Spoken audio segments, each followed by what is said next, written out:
without payment. One of these ladies complained to the Sultan that she disliked shopping by daylight.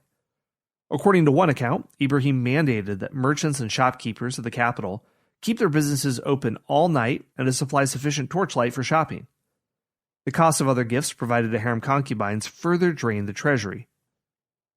Palace officials looked at the favoritism with loathing. Naima, a bureaucrat and historian of the period, wrote with venom against the concubines of Ibrahim and even against the queen mother herself for not maintaining order in the harem. And his words don't seem that shocking if you read them, but discretion of the period normally prevented court chroniclers from directly criticizing the queen mother or any other royal family member.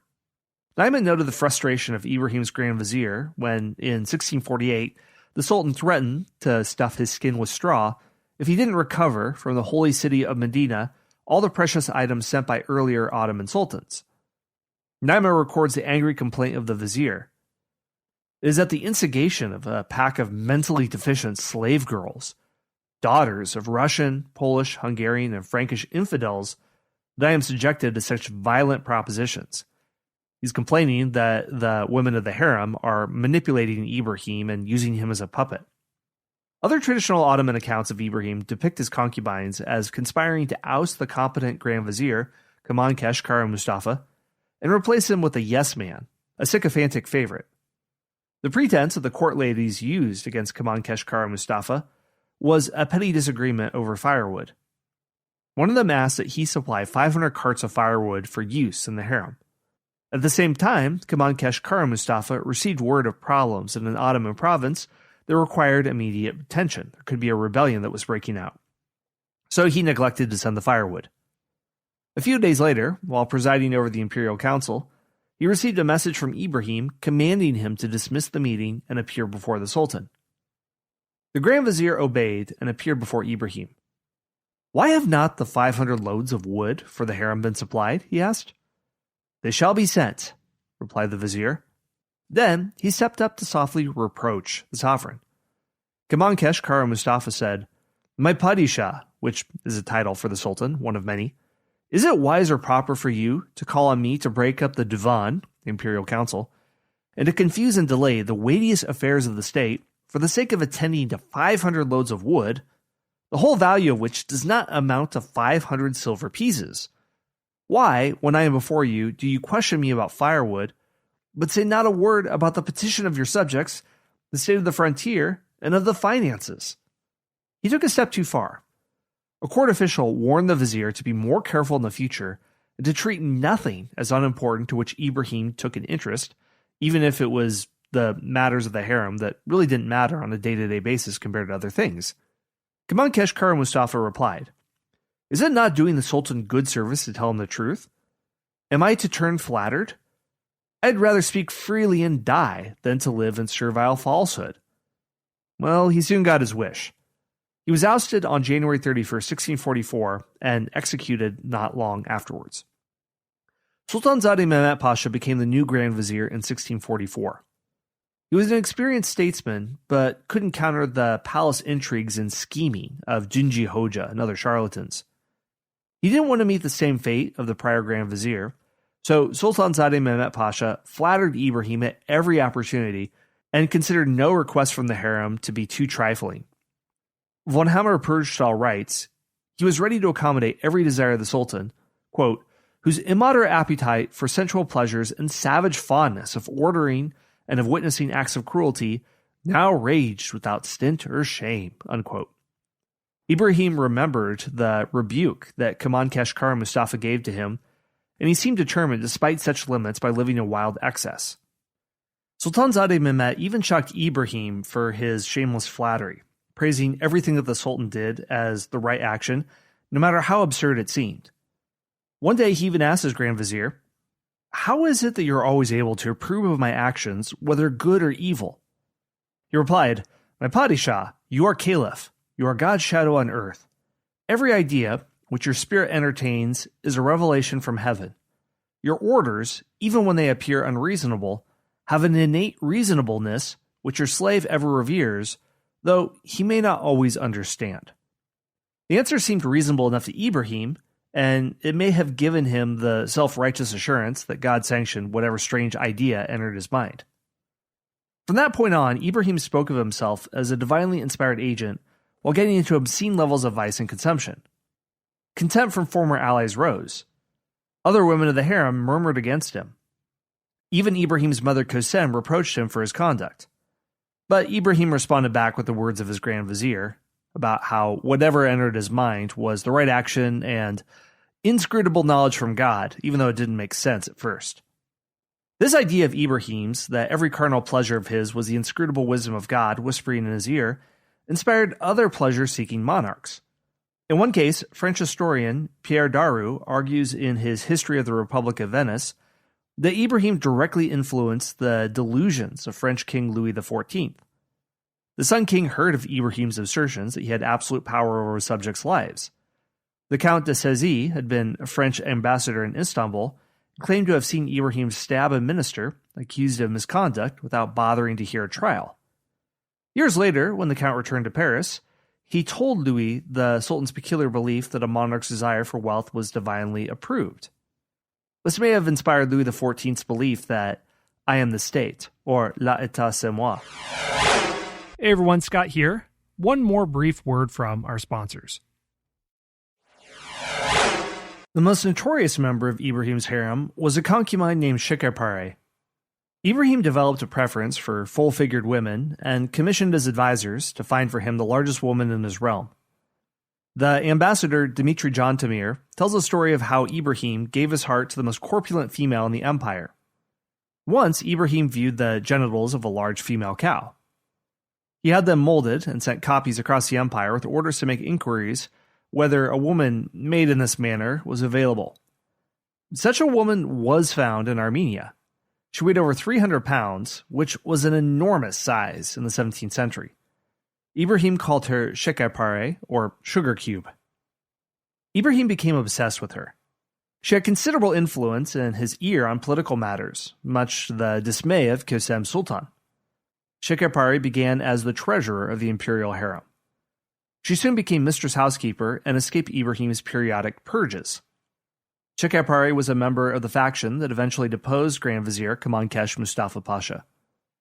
Her political power expanded after her 1647 marriage to the Grand Vizier, whom she had helped appoint to the position of Grand Admiral of the Ottoman Navy. As part of the Ottoman practice of wealthy members of royal family patronizing public architecture, Shekar endowed a fountain in 1648 and commissioned the building of her own mausoleum in the Istanbul neighborhood of Eyüp. Shekar launched purges against rival consorts.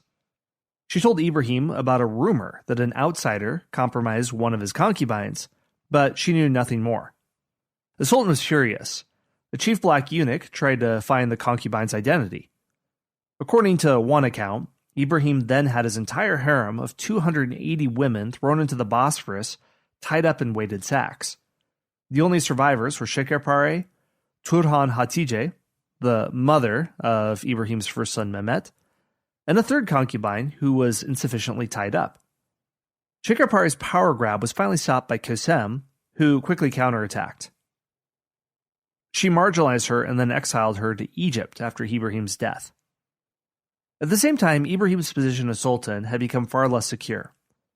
His concubines had given birth to sons, which meant the Ottoman lineage could live on without him. Ibrahim was now expendable. He had few supporters in the palace due to neglecting his office and raising taxes to a crushing level to support his extravagant tastes. The rival political factions, who had always been waiting in the wings to remove him at the very beginning of the sultanate, were now prepared to strike. Kosem protected him, but he was too weak to avoid manipulation by sycophants and opportunists. By 1647, the year before Ibrahim's death, plots to dethrone the sultan became coordinated and well-planned. After the deposition of the Grand Vizier Sultanzade Mehmet Pasha, the Flatterer, the new Grand Vizier, Salih Pasha, conspired with Kosem Sultan and the chief legal scholar to depose Ibrahim and replace him with one of his sons. The plot failed, and the chief legal scholar was executed. A coalition of provincial governments then launched their own rebellion against the Sultan, but they were also crushed in that year. The failure of these insurrections only delayed the inevitable, though. All factions in Istanbul agreed by 1648 that Ibrahim needed to go. Even his mother agreed that the Mad Sultan was a threat to the empire. She was wary of his complete unpredictability and extravagant spending, as was the rest of his circle. Advisors were tired of fearing that displeasing him meant their immediate execution. She wrote to the new Grand Vizier Ahmet Pasha, "In the end, we'll leave neither you nor me alive.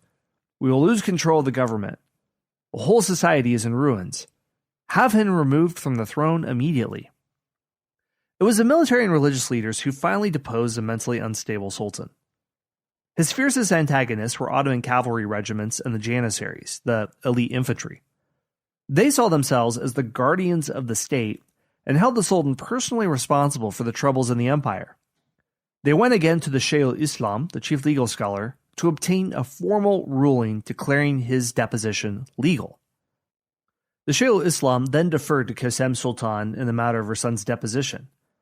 He was aware that she needed consulting before any final decision was made, because she was still the main power broker of the empire. They sent the Queen Mother a message that all agreed he must go. They were prepared to swear allegiance to Ibrahim's son Mehmet, the eldest prince. But Qasem Sultan hesitated, maybe out of maternal instinct.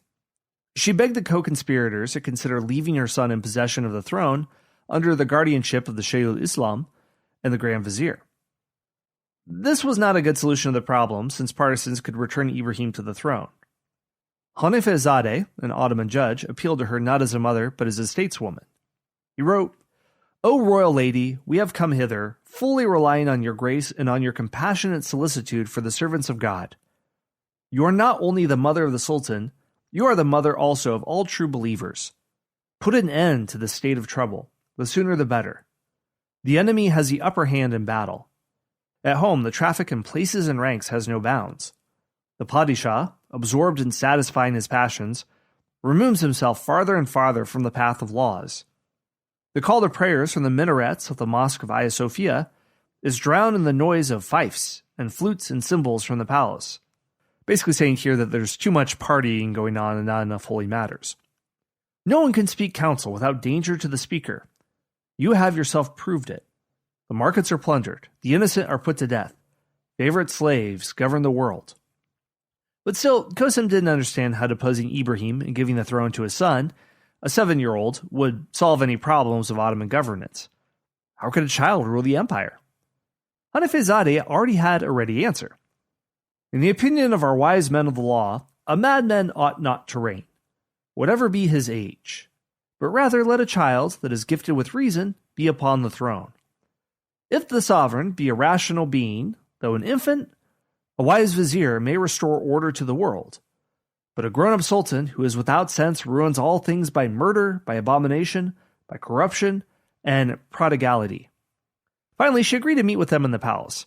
In the company of the statesman, she looked disgusted at the attempted regicide and said, "For so long you have permitted whatever my son wished and proved your loyalty. Not once has any of you admonished him or not wished him well.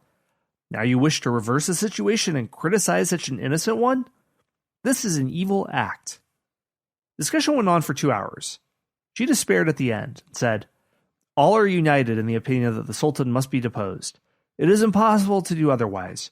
You tell me if I don't hand over the prince, they will enter the palace and take him by force." Qasem finally relented.